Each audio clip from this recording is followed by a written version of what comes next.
jika kita duduk merenungkan dan mengerti, cinta kasih itu kita akan mendapatkannya.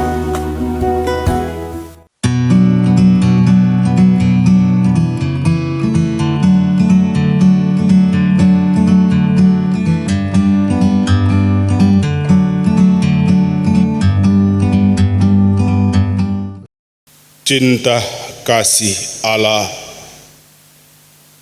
dinyatakan kepada segala bangsa tanpa membedakan ini adalah bangsa pilihan, ini adalah bangsa buangan. Tidak ada yang pilih muka, pilih suku, pilih bangsa. Kepada siapa saja dinyatakan cinta kasih Allah itu. Bapak, Ibu, saudara-saudari yang terkasih dalam Yesus Kristus,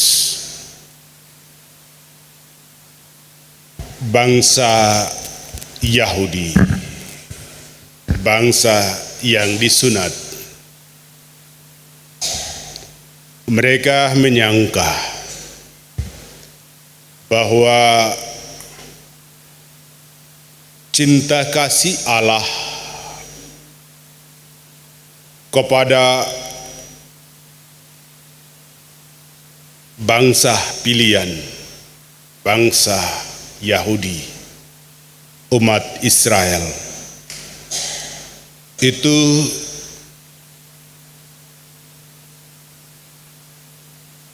hanya diperuntukkan bagi mereka saja. Anggapan mereka cinta kasih Allah melalui Yesus Kristus, Sang Mesias yang dinanti-nantikan oleh bangsa Israel, Yahudi itu, dan juga melalui Roh Allah, Roh Kudus, itu tidak diperuntukkan bagi bangsa yang lain. Mereka menyangka bahwa itu hanya untuk mereka. Jadi kamu yang bangsa di luar dari bangsa Yahudi tidak dapat apa-apa. Kasihan sekali. Karena bagi mereka itu untuk mereka saja. Tidak ada bangsa lain yang mendapatkan kasih karunia Allah kepada mereka. Itu anggapan mereka, dan itu sudah tertanam sejak adanya bangsa Yahudi itu, yaitu sejak zaman Abraham.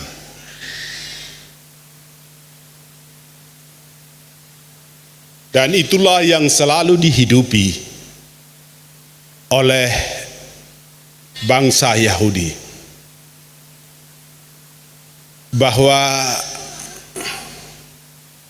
semua yang dari Allah itu hanya untuk mereka, sehingga mereka selalu menjaga kebersihan diri mereka, selalu menjaga tata krama kehidupan sosial mereka yang terdapat dalam Taurat.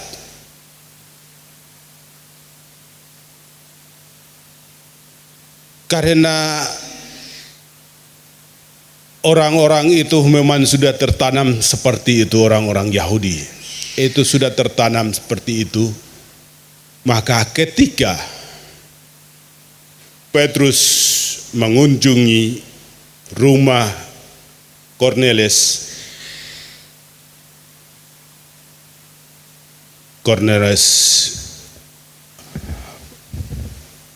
yang Cornelis ini bukan orang Yahudi, tapi dia luar dari orang Yahudi.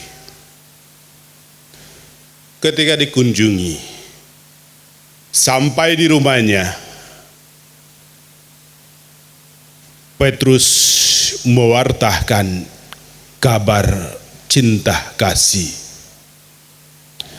kepada Cornelis dan seisi rumahnya. Saat Cornelis dan seisi rumahnya mendengarkan firman Allah, saat itu juga Roh Allah, Roh Kudus turun atas mereka dan Roh memenuhi diri mereka.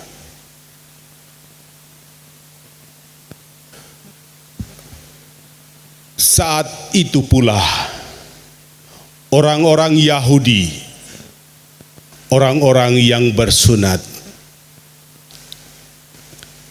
yang menyertai Petrus mengunjungi Cornelis ini, tersengang-sengang melihat peristiwa turunnya Roh Kudus atas bangsa lain, bukan bangsa Yahudi.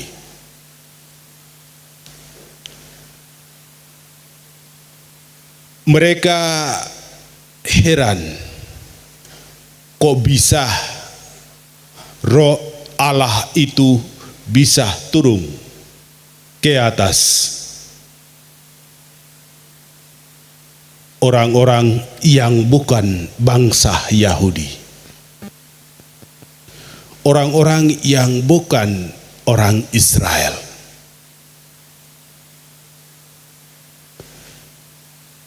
Bahkan Santo Petrus juga heran sampai mengatakan, saat ini saya mengerti kasih Allah, cinta Allah itu bukan hanya diperuntukkan bagi bangsa Israel saja, tetapi diperuntukkan bagi segala bangsa manusia yang ada di dunia ini. Tapi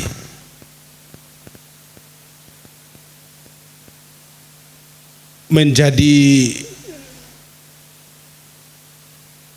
bukan pertanyaan, tapi menjadi pergumulan bagi kita adalah, kok bisa itu? Ya bisalah, asal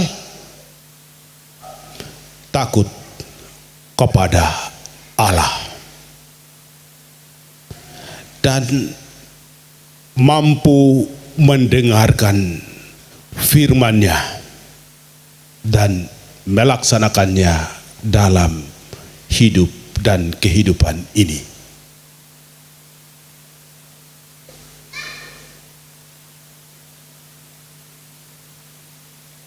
Mengapa harus demikian? Karena dalam bacaan pertama itu diceritakan, setelah Cornelis mendengar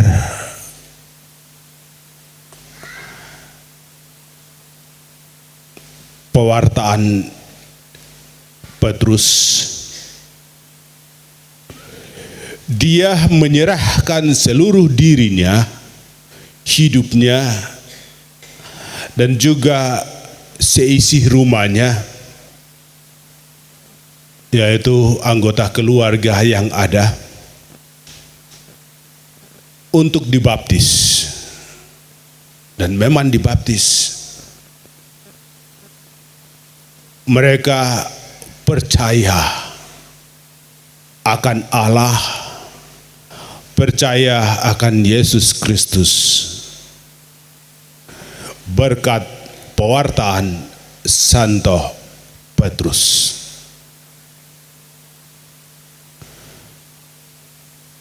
Dan ia hidupi berdasarkan apa yang ia percaya, berdasarkan apa yang ia imani, yaitu Yesus Kristus dan sabdanya. Maka itu Roh Allah itu turun atasnya. Bapak, Ibu, saudara-saudari yang terkasih,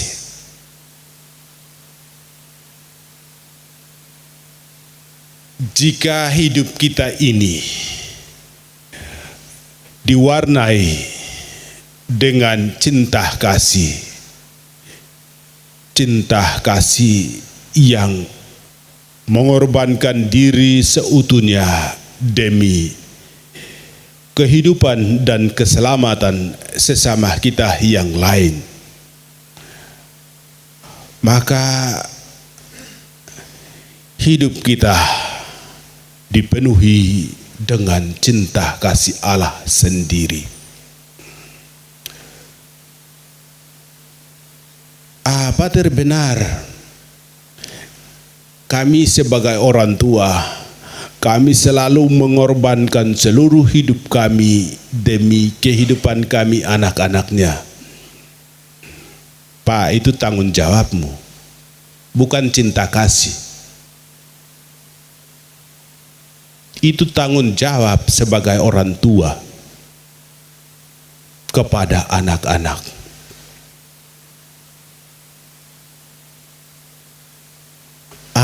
Pater, kami sungguh-sungguh mengorbankan seluruh diri, kepintaran, keterampilanku demi pengembangan anak-anak didik saya, sehingga mereka menjadi pintar dan menjadi orang. Pak, itu tugas profesimu.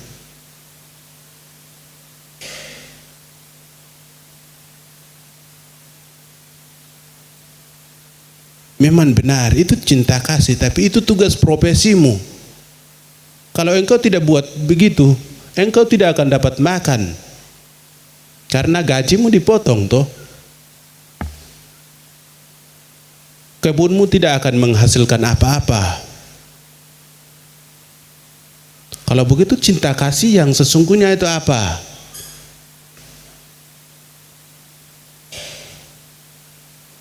Cinta kasih yang sesungguhnya adalah di balik profesi dan tanggung jawabmu sebagai orang tua dan sebagai guru, di balik itu ada cinta yang lebih besar. Jika kita duduk merenungkan dan mengerti cinta kasih itu, kita akan mendapatkannya.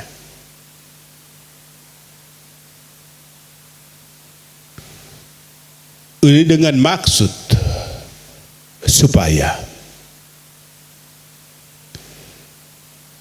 hanya karena tidak diberikan upah sesuai dengan profesimu, Anda jangan berbicara. Anda jangan mengeluh.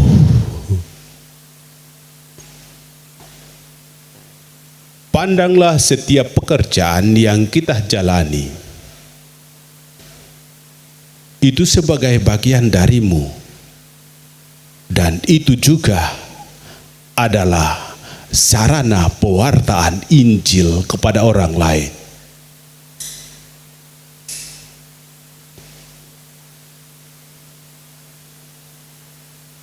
Gaji 1.000-2.000 dipotong saja bicara banyak.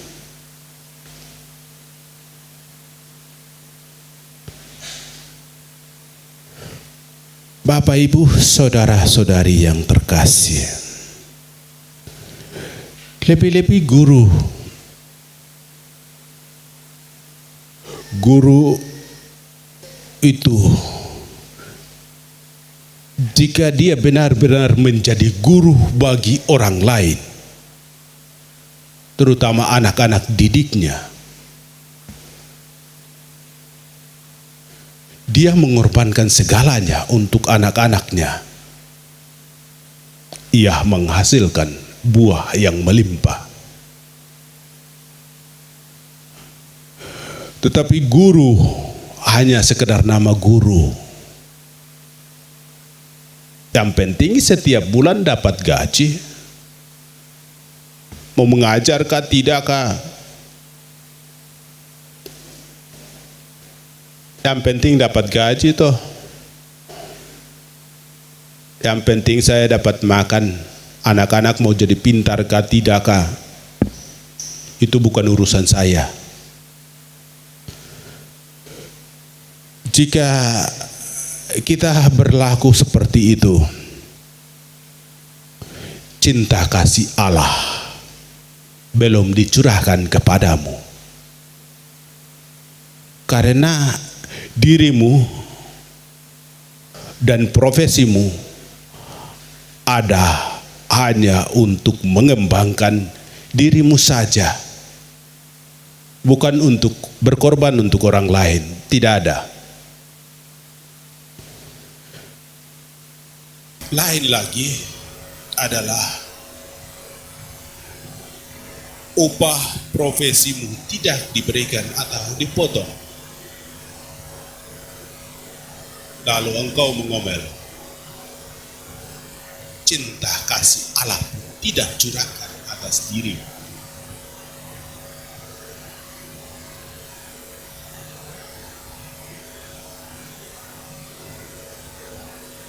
Karena engkau tidak memandang profesi dan pekerjaanmu itu adalah sarana pewartaan cinta kasih Allah kepada orang lain, dan juga sarana pelayanan kasih dirimu kepada orang lain.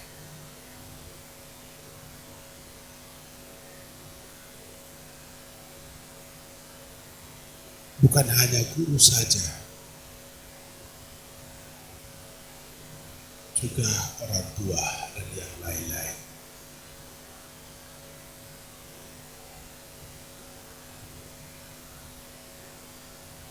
Maka itu, marilah kita menjalani hidup dan kehidupan kita ini di bawah bimbingan dan tuntunan cinta kasih Allah. Hukum cinta kasih Allah yang sudah diperintahkan oleh Sang Guru kita sendiri, yaitu Yesus Kristus. Sebentar lagi kita akan merayakan perayaan kenaikan Tuhan.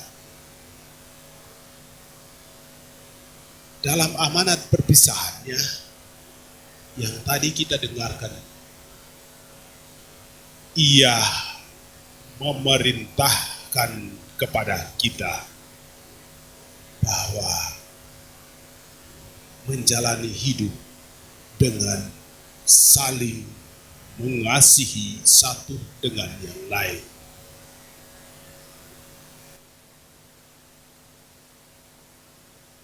Bukan menyingkirkan, bukan menjauhkan, dan juga bukan memecah belah. Tapi Yesus yang sebentar lagi akan naik ke surga kepada Sang Sumber Cinta Kasih, yaitu Allah sendiri.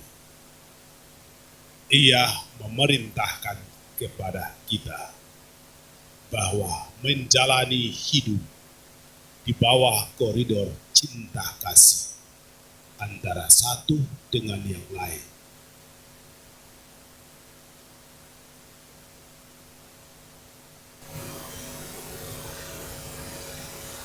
Sebagai penutup renungan ini,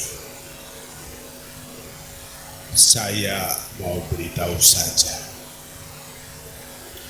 bahwa di paroki ini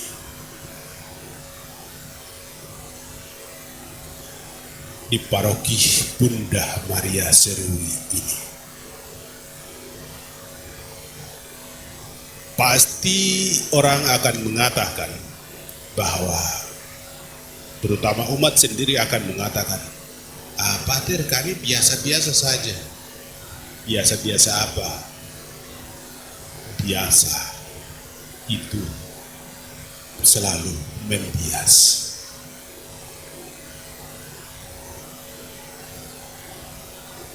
Banyak hal, banyak perkataan yang selalu memecah belah persatuan hidup umat di sini.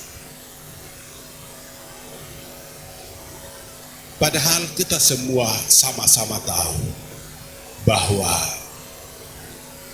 Yesus mengatakan harus hidup saling bersatu dan saling mengasihi.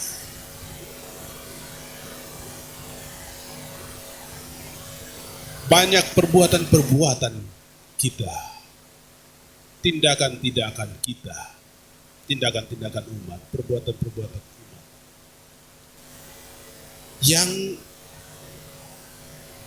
menjauhkan umat, sebagian umat, dari kehidupan menggereja kita.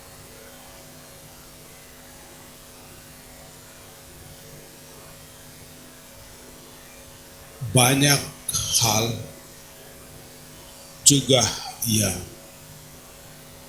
orang tinggalkan gereja dan pergi, sehingga di luar mereka katakan, saya Katolik, tapi lupa